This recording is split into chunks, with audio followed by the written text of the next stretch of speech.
When you say, I can't do what you say, that doesn't mean be a rebel. Honoring their position, deny the purpose.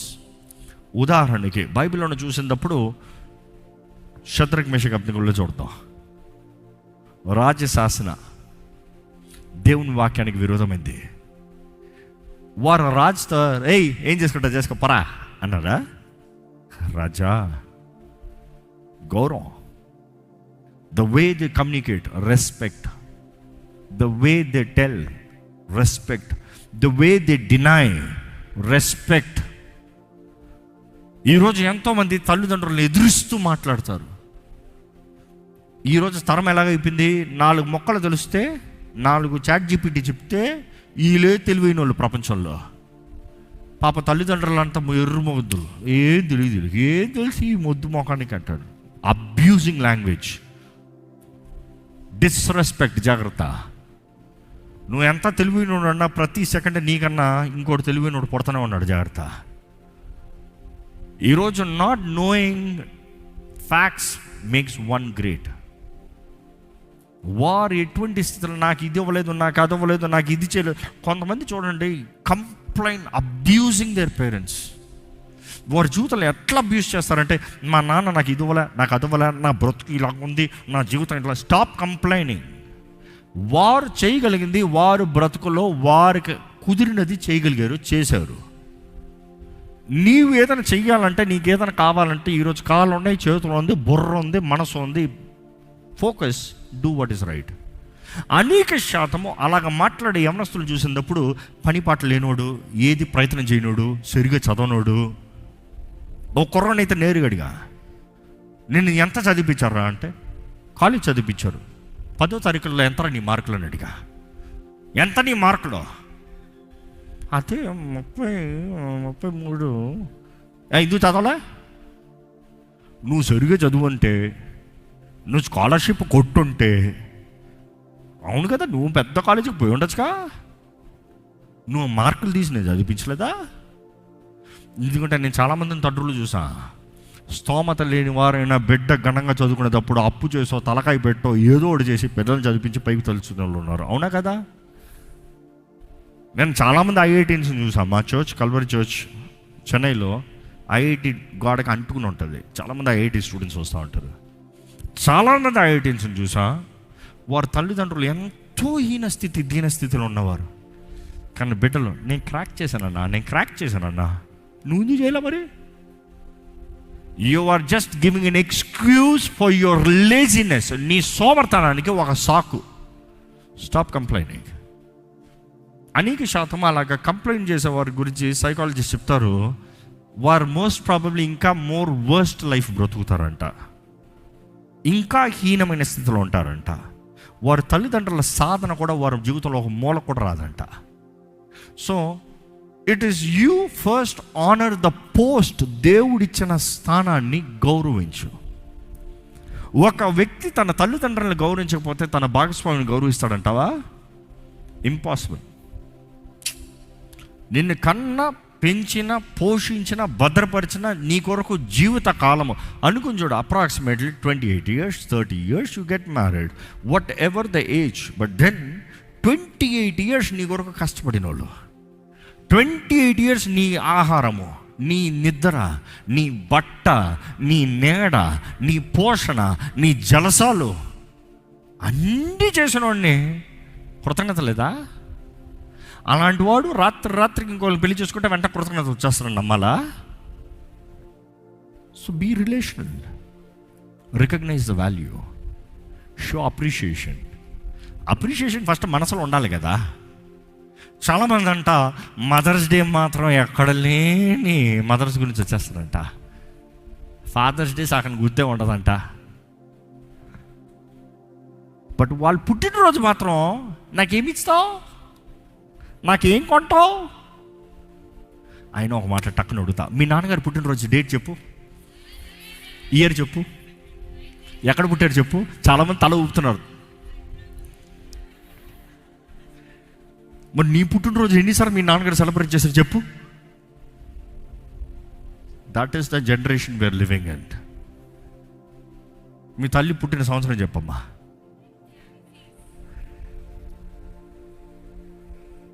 చాలామంది blank ఉన్నారు. And you're telling me you will be a wonderful father? Absolutely not. Selfish. I'm sorry, that's the truth. We see a selfish generation. నాకు నాకు నాకు నాకు. ఆపు గోల. First నీకున్న వాళ్ళని చుట్టూ చూడు. దేవుడు నీ చుట్టూ పెట్టిన వాళ్ళని చూడు. ఇక్కడ ఉన్న వాళ్ళని అడుగుతానండి, మీ తల్లిదండ్రులు యవ్వన కాలం తెలుసా మీకు? వారి కుటుంబ పరిస్థితి తెలుసా? వారు ఎలాగ ఎదిగారు తెలుసా? వారి జీవితంలో కలిగిన అవమానములు, పోరాటంలో యవ్వన కాలంలో తెలుసా? అవన్నీ తెలిస్తే మీరు నిజంగా కృతజ్ఞత కలిగి ఉంటారు. If you truly look at their fights that they have fought, you'd be grateful for the life that you have. ఈరోజు నువ్వు వారి చరిత్ర తెలీదు, నీ పక్కను చూస్తున్నావు. వాళ్ళు చేసినట్టు నాకు చేయరే, వాళ్ళు కొన్నట్టు నాకు కోరే, వాళ్ళు చదివించినట్టు నన్ను చదివించరా. నువ్వు ఆ లెవెల్కి ఫస్ట్ వచ్చావు చూడు. నీ పక్కోడు ఆ లెవెల్లో ఉన్నవాడు నీ పక్కకు వచ్చాడు చూడు. అక్కడికి ఎంత కష్టపడ్డారన్న కృతజ్ఞత ఉందా? You see, honour is truly recognising the value. Value తెలియనోడు ఆనర్ అవ్వడు. వాల్యూ ఓరక తెలియదు. ఈరోజు తల్లిదండ్రులు కూడా పాపం అమ్మలకు చెప్తాను, అమ్మ మీరు ఎంత త్యాగం చేస్తారో మీ బిడ్డలకు తెలియజేయండి దయచేసి. కొన్నిసార్లు అమ్మంటే ఇందుకులయ్యా, పోనీలయ్యా, వదిలేయ్యా, అందుకని అట్లా తయారవుతున్నాడు. తెలియజేయి. బాలుడు నడవలసిన త్రోవా దేవుడు చెప్తాడు, తండ్రులు చెప్పు, ఏయ్ చెప్పు, నీ బిడ్డలు చెప్పు, ఎక్కడి నుండి వచ్చావో చెప్పు, ఐగుప్తుల బానిసత్వం ఎలా ఉండిందో చెప్పు, కొరడా దెబ్బలకు జుమ్ము జుమ్ము ఎలా ఉండిందో చెప్పు, ఎక్కడి నుండి దేవుడు ఎక్కడికి తీసుకొచ్చాడో చెప్పు, దేవుడు కాకపోతే ఈరోజు నువ్వు ఇక్కడ లేవనేది చెప్పు. ఈరోజు మనుషుడు వెర్రవిగుతున్నాడు. You see, we really need to have right relationships. Firstly ఈ భూమి పైన తల్లి తండ్రి. నెక్స్ట్ చూసేటప్పుడు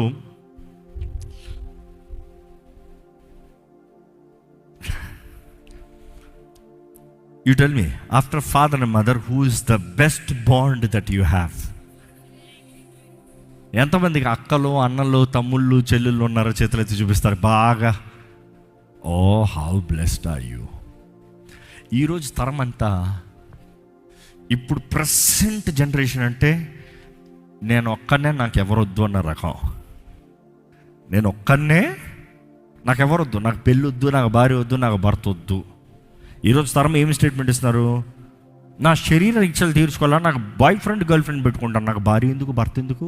అక్కర్లేని రెస్పాన్సిబిలిటీ, అక్కర్లేని కమిట్మెంట్. ఈరోజు తరం ఏమంటే, నాకు ఫ్రెండ్స్ ఉన్నారు కదా, నాకు భర్త ఎందుకు, భార్య ఎందుకు? దేవుడు పెట్టిన ద మెయిన్ ఎస్టాబ్లిష్మెంట్ని గుర్తెరగట్లేదు, గ్రహిస్తలేదు. First is father and mother, next is your siblings. Your siblings. Psychologist అంటారు, ఒక బిడ్డకి ఇంకొక బిడ్డ కంపానియన్ ఉంటే తల్లిదండ్రులు ఆ మొదటి బిడ్డకి ఇచ్చే పెద్ద గిఫ్ట్ అంట, ద గ్రేటెస్ట్ గిఫ్ట్ అంట. ఎందుకంటే ఆ బిడ్డ ఒంటరిగా పెరుగుతాం వేరు, ఒక తమ్ముడో చెల్లో అక్కో ఎవరో ఒకరు కంపానియన్ ఉంటే ఎదిగే విధానమే వేరంట. మొన్నటి వరకు మేమిద్దరమే మాకు ఒకరు. అఫ్కోర్స్ ఇప్పుడు ఒకడినే అంటారు, ముందైతే మేమిద్దరమే మాకు నన్ను అంటారు, దానికి ముందు మేమిద్దరము మాకు ఒకళ్ళు అంటారు, నెక్స్ట్ దాని ముందు చెప్పండి మేమిద్దరమే మాకు ఇద్దరు అంటారు. అబ్బా, ఈరోజు మనుషులు చూడాలండి, they are not ready to share their time, their life. ఏది షేర్ చేస్తాను లేరు. కంపానియన్షిప్ అనేది చాలా ముఖ్యం. నరుడు ఒంటరిగా ఉంటాం. కొంతమంది స్త్రీలు అంటారు, పురుషుడు ఒంటరిగా ఉంటాం మంచిది కాదు. మేము స్త్రీలు ఒంటరిగా ఉండొచ్చు. అమ్మ, అప్పటికి స్త్రీ అనే మాటే లేదు అక్కడ ఒట్టి స్త్రీ ఉన్నా స్త్రీ ఒంటరిగా ఉంటాం మంచిది కాదని దేవుడు చెప్పుండేవాడు confirm. But then you have to understand, singleness is what not God has chosen for you. Oneness, completion. ఒక వ్యక్తి మొదటిగా కుటుంబ విలువ తెలియకుండా వివాహ జీవితంలో సరిగా ఉండగలుగుతాడా? Impossible. Of course we will talk about parenting later. ఈరోజు మీరు అనొచ్చు, ఏంటి మమ్మల్ని ఉతుకుతున్నారు, మా అమ్మ నాన్నకి చెప్పరా అని. పేరెంటింగ్ సపరేట్ ఉంది ఈ సిరీస్లో. బట్ దెన్ ఇక్కడున్న మిమ్మల్ని అడుగుతున్నాడు, నీ జీవితంలో మొదటిది దేవుడు నీ జీవితంలో పెట్టిన రిలేషన్ ఏంటంటే ఫాదర్ మదర్. నెక్స్ట్ ఏంటంటే నీ బ్రదర్ అండ్ సిస్టర్. ఎలాంటి సంబంధం కలిగి ఉన్నారు? ఎందుకంటే ఆది నుండి చూడు, అపవాది ఏ రిలేషన్లో పుల్లబెట్టాడు చెప్పు ఫస్ట్ చెప్పండి. బైబిల్ తెలీదా? పాప అలా ఉన్నారు. ఆదాం అవ్వ పిల్లలు, మొదటి 2 పిల్లల పేర్లు చెప్పండి. కయ్యేను, ఏబేలు. ఎవరిని చంపారు? ఏబేలు కయ్యని చెప్పాడు కదా. ఈ లెవెల్లో ఉన్నారంటే మాత్రం ఉతుకుతామే. ఎందుకు కయ్యని హేబేలు చంపాడు?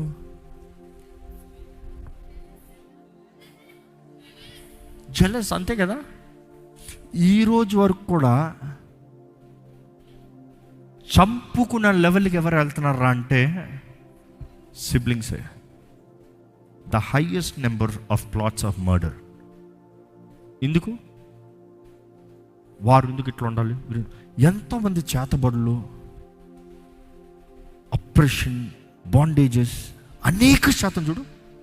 ఆస్తి కొరకు నా పైన ఇట్లా చేశారు, ఆస్తుల దగ్గర గొడవలు పెట్టుకుని ఇదిగో ఇట్లా వెళ్ళారు, ఆస్తి కొరకు ఇట్లా చంపించారు. ఎవరి మధ్య? సొంత రక్తం కదా, సొంత అన్న, సొంత తమ్ముడు, సొంత చెల్లి, సొంత అక్క, ఒకే కుటుంబంలో ఏకంగా కలిసి మెలిసి పెరిగినవారు కాదా? అరే ముక్కు మొహం తెలియని బయట శత్రువున పోరాడుతున్నావు.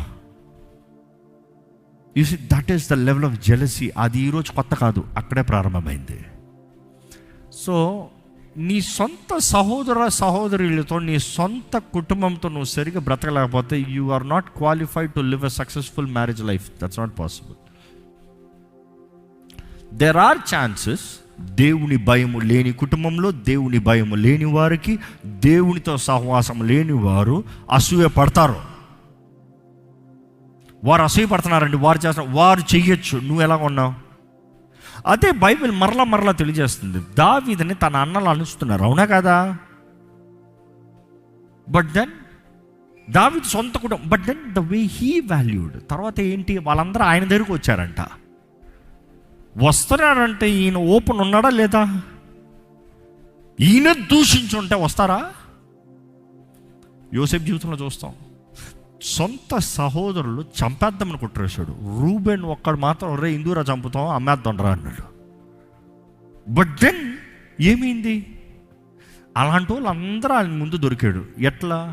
చీఫ్ మినిస్టర్గా ఉన్న లెవెల్లో, ఐగుప్తికి ప్రిన్స్గా ఉన్న లెవెల్లో.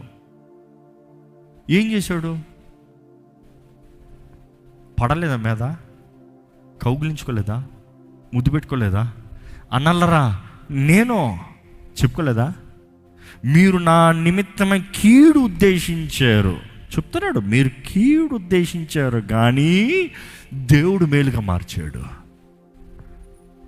వెళ్ళి నాన్నని తీసుకుంటారా, మన వాళ్ళందరిని తీసుకుంటారా, అందరిని తీసుకుంటారా, నేను ఉన్నా, నిలబడలే. ఈరోజు చూడండి, సొంత సహోదరుల మధ్య ఐక్యత లేదు. ఊర్లో స్నేహితులు అంటావు, అందుకని బైబిల్ చెప్తుంది సహోదరుడు ఆపద సమయంలో నిలబడతాడంట.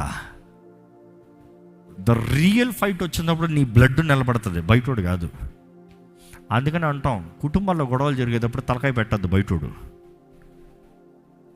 అర్థమైందా? అందుకనే ఫ్రెండ్స్లో కూడా చెప్తాను, జాగ్రత్త. కుటుంబస్తుల మధ్య తలకాయ పెట్టద్దు. నువ్వు అనవసరంగా నోరు ఇచ్చావు అనుకో, బుక్ అయిపోతావు. ఎందుకంటే ఎంత కొట్లాడుకున్నా బ్లడ్ కలిసిపోతుంది, అవునా కదా? ఇంట్లో అన్న తమ్ముళ్ళు పొద్దు లేచి ఫైటింగ్ చేయొచ్చు, ఇంటి పైన ఎవడన్నా రానే ఏం చేస్తారు?